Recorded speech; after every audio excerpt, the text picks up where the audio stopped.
저는 2020년도 경기도 화학중등임용고시에 합격해서 2년차 교사로 근무 중인 사람입니다.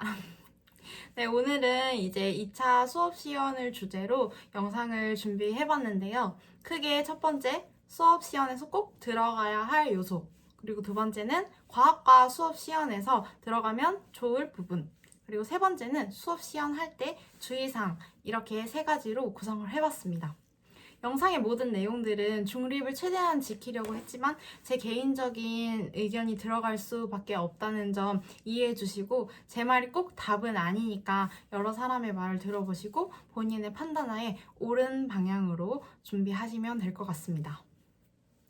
네, 먼저 수업 시간에서 꼭 들어가야 할 요소는 5가지 정도로 정리를 해봤어요. 첫 번째는 나의 가치관, 그리고 나의 교육관이 꼭 들어가야 한다고 생각합니다. 자, 이거는 제가 교육학 논술을 준비할 때도 좀 느꼈었는데요. 전 재수로 합격을 했는데 교육학 점수가 계속 안 나오는 거예요. 모든 이론을 달다 외워도. 그래서 잘 나오는 친구랑 한번 비교를 해볼까 하고 비교를 해봤는데, 그 친구와 저와의 차이는 교사로서 진짜 진정으로 생각을 하는가 안 하는 거였어요. 저는 교육학에 대한 답만 딱딱딱딱 적어서 점수가 조금 낮게 나오는 편이었고, 친구는 답이 조금 부실하더라도 학교 현장과 관련된 질문에 대한 대답이 되었기 때문에 좀 더 점수가 잘 나오더라고요. 이 수업 시험도 마찬가지로 내 교육관이나 가치관이 교사와 관련된 것이어야 하고, 그리고 진짜 내가 이거를 오래도록 생각을 했는지 이런 게 반영이 많이 되어야 할 것 같았습니다. 두 번째는 실제 학교 현장 수업을 반영해야 한다는 점입니다. 저는 경남에서 학교를 나와서 경남에서 기간제를 1년을 하면서 공부를 했었는데요. 그때는 다문화 학생도 없었고 기초학력 부진이라고 보이는 학생들도 없었고 수업에 집중하지 않는 학생도 없는 참 좋은 학군에서 근무를 했었어요. 그래서 수업 시연을 준비할 때도 이 3가지 학생은 당연히 없을 거라고 생각을 하고 준비를 했는데, 맙소사 학교이니까 굉장히 많습니다. 그래서 따라서 경기도에는 더더 많기 때문에 기초학력 부진, 그리고 다문화 학생, 그리고 수업에 집중 안 하는 학생을 어떻게 수업에 이끌어낼 것인지를 꼭 수업 시연에 넣으셔야 할 것 같습니다. 세 번째는 경기도의 교육 정책이 하나 정도 들어가면 좋지 않을까라고 생각했어요. 자, 경기도의 대표적인 교육 정책이 단 하나의 학생도 포기하지 않는다인데요. 사실 2번이랑 맥락이 똑같아요. 다문화 학생, 기초학력 부진, 수업에 집중 안 하는 학생들을 케어함으로써 내가 단 한 명의 학생도 포기하지 않는다는 이 경기도 교육 정책에 부합한 수업을 하고 있다라는 것을 보여줄 수 있을 것 같습니다. 자, 이 외에도 마을교육 공동체를 넣을 거라면 혹시 너희 어머니께서 이러이러한 일을 하시는데 조금 설명해 줄 수 있겠니? 라는 정도로 응용이 가능할 것 같아요. 자, 이거는 제 생각이므로 여러분들 꼭 참고만 해주세요. 그리고 네 번째는 가장 중요하다고 생각을 하는데요. 학생 상호작용, 그리고 교사 학생 상호작용이 반드시 필요합니다. 자, 우리가 받아온 교육은 주입식 교육이 많기 때문에 사실 이거 지식을 전달하는 거에 굉장히 익숙해요. 하지만 요즘의 학교는 굉장히 학생과의 상호작용으로 배움이 일어나고, 그리고 교사는 그 사이에서 조력자의 역할만 하는 것이 트렌드입니다. 따라서 이 트렌드에 맞게 우리는 수업 시연을 준비해야 해요. 그래서 지식을 이끌어낼 때에도 학생과 학생과의 상호작용을 돋보이도록 해주고, 그리고 교사는 전에 배운 지식을 토대로 조금 더 새로운 것을 얹어주는 느낌으로 가면 좋을 것 같습니다. 이 부분이 많이 어렵기 때문에 여러분들이 연습을 많이 해보셔야 될 것 같아요. 저도 사실 이 학생 상호작용을 통해서 지식을 이끌어내는 것, 그리고 교사가 조력자의 역할만 한다는 것, 이게 굉장히 어려웠습니다. 하지만 이제 연습을 많이 하고, 그리고 다른 사람들의 시연도 많이 보면서 이렇게 이끌어낼 수 있구나 해서 저의 것으로 만들기도 하고, 다른 사람 것 중에 좋은 게 있으면 조금 쓰기도 하고 그랬던 것 같습니다. 자, 5번째 말씀드리고 싶은 거는 조건과 수업 나눔은 항상 같은 맥락에서 나오는 것 같습니다. 예를 들어서 교사 학생 상호작용, 학생 상호작용을 강조해서 지식을 이끌어내세요 라는 조건이 있었으면 나중에 나눔에서는 혹시 자기 수업에서 상호작용이 가장 돋보인 부분은 어디였습니까? 아니면 학생 중심 수업을 위한 방안을 어떤 걸 세웠습니까? 라는 식으로 물어볼 수 있는 것 같더라고요. 그래서 연습을 할 때 조건과 나눔을 같은 맥락에서 연습을 해보시는 것도 굉장히 좋은 방법이라고 개인적으로 생각합니다. 네, 이렇게 이제 수업 시연에서 꼭 들어가야 할 요소에 대해서 말씀드렸는데요. 다음은 과학과 수업 시연에서 어떤 것들을 넣으면 좋을까에 대해서 얘기를 해보도록 하겠습니다. 일단 과학과에서는 가장 중요한 게 실험인 것 같아요.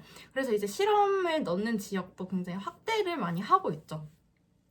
실험 위주의 수업 시연을 연습해 봐야 한다는 것이 첫 번째 과학과 수업 시연에서 말씀드리고 싶은 것입니다. 자, 여기서는 실험 결과를 도출해내서 이거를 일반화된 지식으로 바꾸는 것도 굉장히 중요하지만요. 실험 과정 자체에서 조력자의 역할만 하는 것도 수업 시연 연습을 해보셔야 합니다.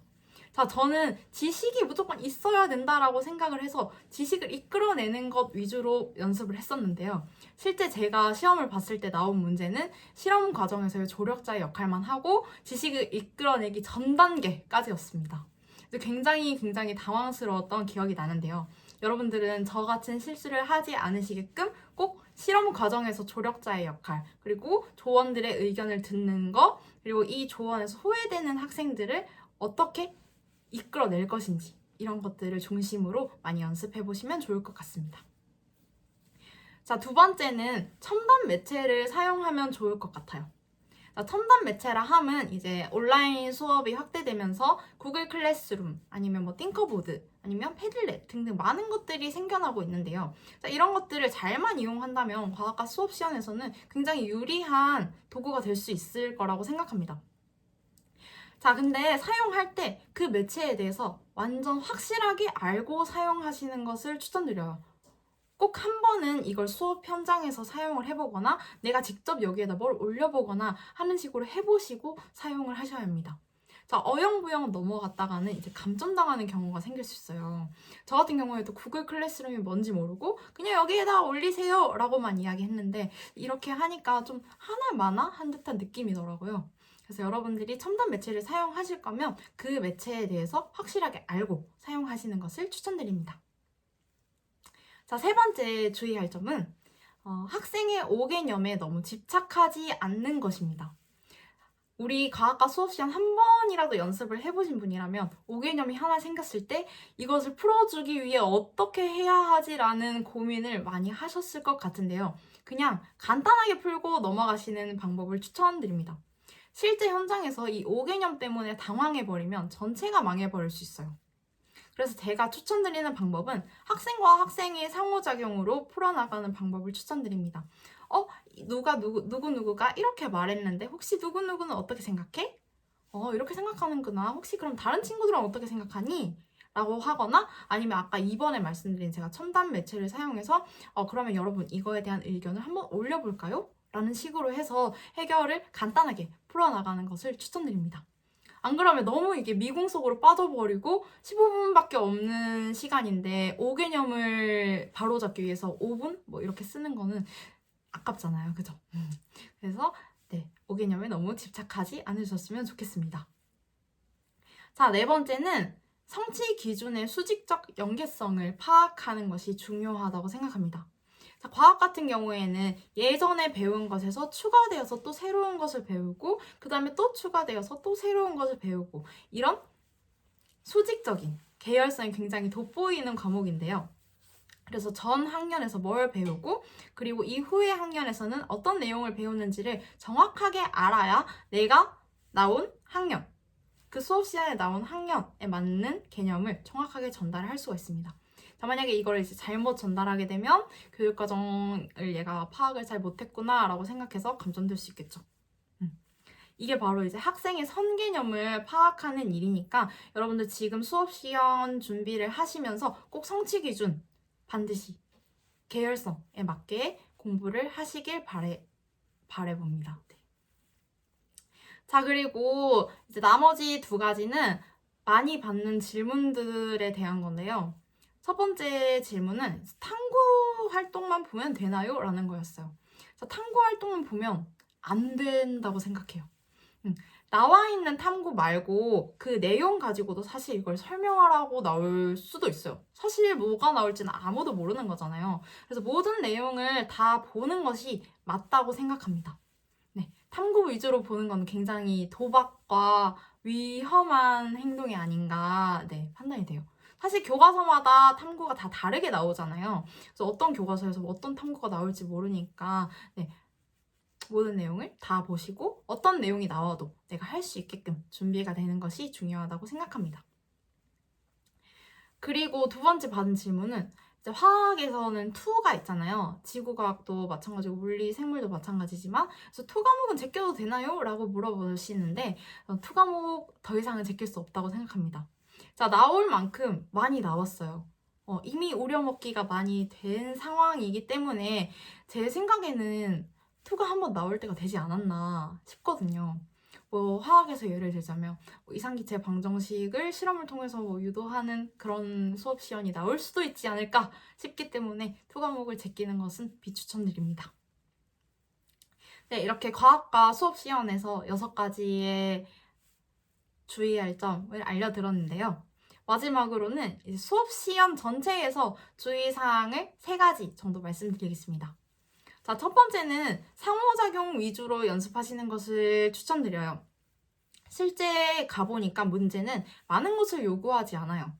그래서 설명하는 거 위주로 연습을 했다가는 시간을 다 채우고 나오지 못할 수 있습니다. 저 같은 경우가 실제 수업 시간에서 그랬던 케이스고요. 그래서 상호작용 위주로 학생들의 의견을 많이 듣고 학생과 학생의 상호작용을 강조하는 방향으로 연습하시는 것을 추천드립니다. 그리고 두 번째는 제가 계속 상호작용 하지만 이 상호작용은 적당히 해야 한다고 생각해요. 너무 많은 상호작용을 해서 학생들끼리의 아수라장이 될 수 있잖아요.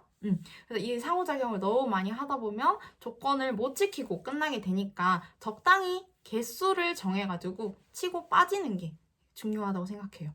그래서 전개에서는 상호작용 한 3개쯤 보여주자.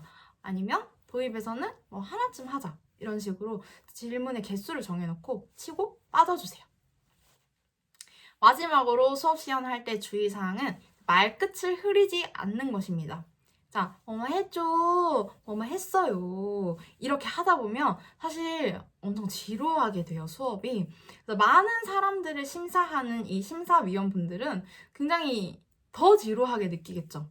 그래서 했죠. 이게 아니라 우리 했잖아요. 그래서 이렇게 됐죠. 그러니까 어투의 그 높낮이를 조금 조절을 하시면서 연습을 하시면 조금 더 활동적인 수업을 보여줄 수 있지 않을까 생각합니다. 네, 이렇게 오늘 간단하게 수업 시연에 대해서 말씀을 드려봤는데요. 많은 분들에게 도움이 되셨으면 좋겠고 혹시 제가 도와드릴 부분이 있다면 댓글 남겨주시면 한번 가까우면 이제 봐드린다거나 하는 방식으로 도움을 드리도록 하겠습니다. 자, 그럼 모두 교단에서 만나길 바랍니다. 안녕.